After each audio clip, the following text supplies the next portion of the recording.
Into the wild এই মুভিটির কাহিনী একটি সত্যি কাহিনীর উপর ভিত্তি করে বানানো হয়েছে। এখানে ক্রিস ম্যাকক্যান্ডলেস নামে এক যুবক সমাজ এবং তার পিতামাতা থেকে দূরে আলাস্কাতে যাওয়ার সিদ্ধান্ত নেয়। পথে তার বিভিন্ন বিপদের মুখে পড়তে হয়েছিল। সে এক এমন জীবনযাপন করতে শুরু করে যা কোনো সাধারণ মানুষের পক্ষে সম্ভব নয়। শেষ পর্যন্ত কি সে আলাস্কাতে পৌঁছাতে পেরেছিল? কেনই বা সে এই পথ বেছে নিয়েছে? সে কি শেষ পর্যন্ত বেঁচে ছিল? তা সবকিছুই আজকের এই মুভিতে আমরা জানতে পারবো। মুভির শুরুতে 1990 সালের সিন দেখানো হয়, যেখানে ক্রিস্টোফার তার গ্রাজুয়েশন কমপ্লিট করেছে এ গ্রেড নিয়ে। এতে তার বাবা মা অনেক খুশি হয়। তার বাবা নাসার একজন প্রভাবশালী ব্যক্তি, কিন্তু ক্রিস্টোফারের সাথে তার পরিবারের কখনই ভালো সম্পর্ক গড়ে ওঠেনি, কারণ তারা কখনো তাকে সময় দিতে পারেনি। অন্যদিকে ক্রিস্টোফার সবসময় স্বাধীনভাবে বাঁচতে চাইতো। গ্রাজুয়েশন কমপ্লিট করার পর তার বাবা মা তাকে একটা নতুন গাড়ি গিফট দিতে চায়। ক্রিস্টোফার বলে তার নতুন গাড়ির কোনো দরকার নেই, কিন্তু তারপরও তার বাবা মা চাইতো তাকে নতুন গাড়ি দিতে, কিন্তু ক্রিস্টোফার সেটা অ্যাকসেপ্ট করে না। এরপর ক্রিস্টোফারকে বিদায় জানিয়ে তার বাবা মা আর বোন তাদের শহরে চলে যায়। অন্যদিকে ক্রিস্টোফার জেনে গিয়েছিল সে তার বাবা মায়ের অবৈধ সন্তান। এটা তার বাবার দ্বিতীয় বিয়ে। তার মা জোর করে তার বাবাকে বিয়ে করেছে, তাই তার বাবা তার সাথে খারাপ আচরণ করত। এজন্য কিছুদিন পর ক্রিস্টোফার তার সব আইডেন্টিটি কার্ড, ক্রেডিট কার্ড সবকিছু আগুনে পুড়ে ফেলে। তার অ্যাকাউন্টে $24,000 ছিল, যেটা তার বাবা মা তার পড়ালেখার জন্য জমা করেছিল। সে সেটা একটা চ্যারিটিকে দান করে দেয়। এরপর সে কিছু টাকা নিয়ে আর পুরনো গাড়ি নিয়ে অ্যাডভেঞ্চারের জন্য বেরিয়ে পড়ে। সে পশ্চিমের দিকে রওনা হয়।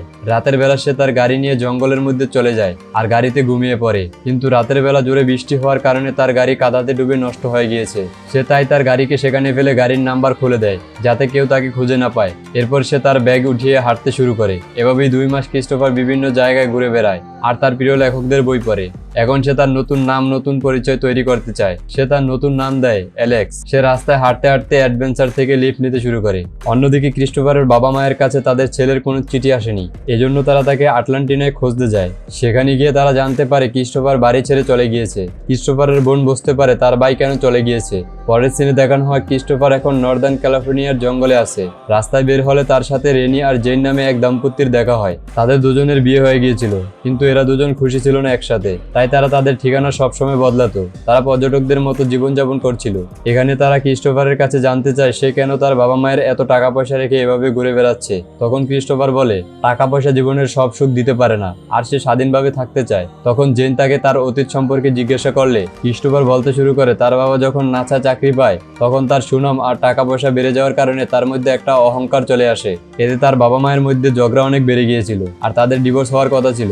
এতে ক্রিস্টোফার আর তার বোন অনেক কষ্ট পেত, কিন্তু পরবর্তীতে ডিভোর্স না হলেও তাদের পরিবারের সবসময় সমস্যা লেগেই থাকতো। আর পড়ালেখার জন্য ক্রিস্টোফারকে অনেক চাপ দেওয়া হতো, তাই একসময় ক্রিস্টোফার একা থাকার সিদ্ধান্ত নেয়। ক্রিস্টোফার অনেক দিন ধরে জেন আর রেনির সাথে থাকে আর নিজের লাইফ এদের সাথে এনজয় করতে শুরু করে। আর ক্রিস্টোফারের কারণে জেন আর রেনির মধ্যকার রাগ অভিমান শেষ হয়ে গিয়েছিল। পরের দিন ক্রিস্টোফার তাদেরকে ছেড়ে নিজের অ্যাডভেঞ্চারের উদ্দেশ্যে বেরিয়ে পড়ে, কারণ তাদের সাথে থাকলে সে দুনিয়ার মায়া জড়িয়ে পড়বে। সকালে তারা তাঁবু থেকে বের হয়ে ক্রিস্টোফারকে দেখতে না পেয়ে অনেক কষ্ট পায়। ক্রিস্টোফারের একটা ড্রিম ছিল, সে কিছুদিন একা একা আলাস্কাতে থাকতে চায়। তার কথা হচ্ছে তিনি নিজেকে প্রকৃতির কাছাকাছি ফিল করতে চায়। এজন্য সে মানুষদের থেকে দূরে প্রকৃতির সাথে টাইম স্পেন্ড করতে চায়। ক্রিস্টোফার এভাবে আরো 1 মাস কাটিয়ে ফেলে। তার আবার কিছু মানুষের সাথে দেখা হয়। ব্রেন নামের এক লোকের সাথে তার ভালো বন্ধুত্ব হয়। ব্রেন একটা হারভেস্ট কোম্পানি চালায়। ক্রিস্টোফার অনেকদিন তার কাছে কাজ করে। সে এই কাজে অনেক মজা পায়। ক্রিস্টোফার ব্রেনের কাছ থেকে শিকার করা শিখে, কারণ সে আলাস্কাতে যে স্বাধীনভাবে জীবন কাটাতে চায়, মানুষদের থেকে দূরে থাকতে চায়। সে মানুষদের বোঝাতে চায় অর্থ জীবনে সবকিছু নয়। অন্যদিকে সিন শিফট হলে ক্রিস্টোফারের বাবা মাকে পুলিশ জানায় সে নিজ ইচ্ছায় পালিয়ে গিয়েছে।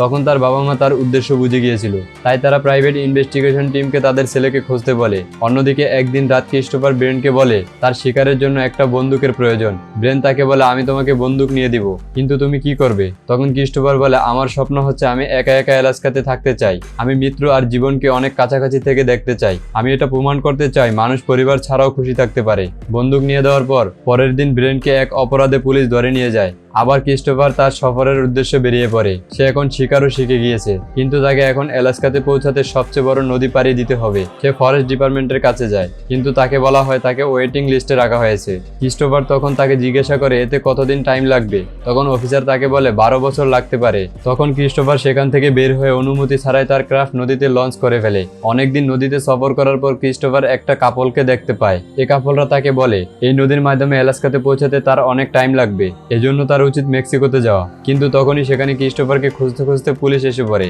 সেখানে সে অনেক চালাকি করে পুলিশের হাত থেকে বেঁচে যায়। আর এখানে ক্রিস্টোফার ট্রেনের মধ্যে সফর করতে শুরু করে, কারণ তার কাছে টাকা পয়সা ছিল না। ক্রিস্টোফার যখন এসে শহরে পৌঁছায় তখন সেখানে তার ভালো লাগছিল না, এজন্য সে মালের গাড়িতে করে শহর ছেড়ে দূরে চলে যায়। কিন্তু এবার মালের গাড়িতে সফর করার সময় পুলিশ এবার তাকে ধরে ফেলে। পুলিশ এখানে তাকে অনেক মারে।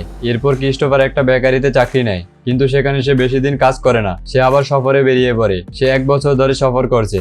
এরপর তার দেখা আবার জেন আর রেনির সাথে হয়।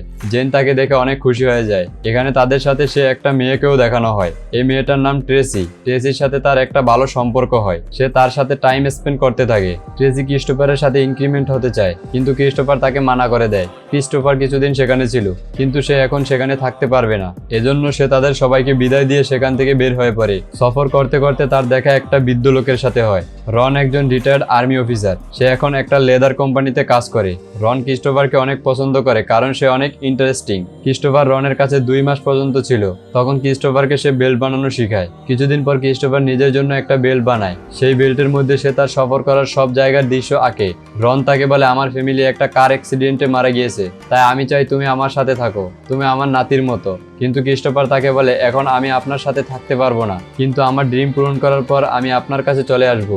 এরপর ক্রিস্টোফার নিজের ড্রিমের দিকে চলে যেতে শুরু করে। আর অনেকদিন সফর করার পর পৌঁছে যায় এলাস্কাতে।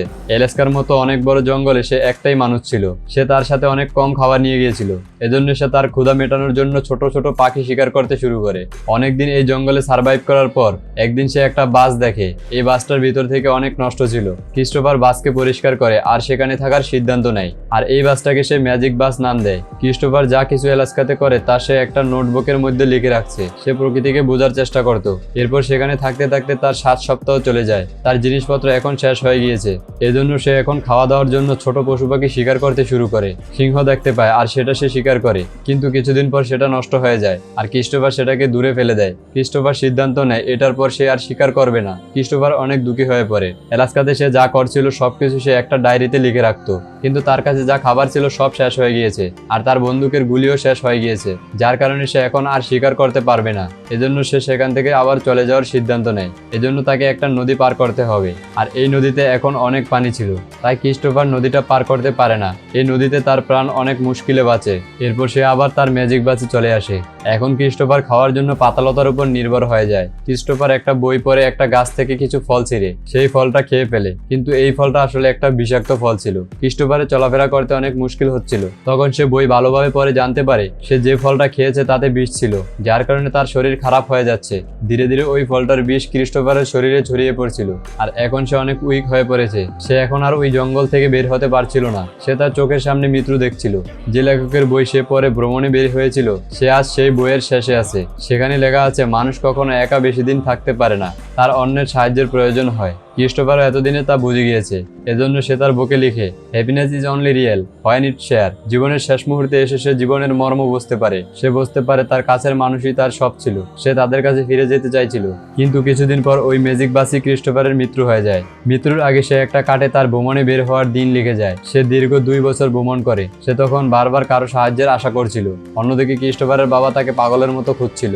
এতদিন যে বাবার তার জন্য সময় ছিল না, আজ সে বাবা তার জন্য পাগল হয়ে গিয়েছে। এতক্ষণ এই মুভিটির কাহিনী তার বোন বলছিল, যে ক্রিস্টোফারকে সবচেয়ে ভালোভাবে বুঝতো। আর এখানেই মুভিটি শেষ হয়ে যায়।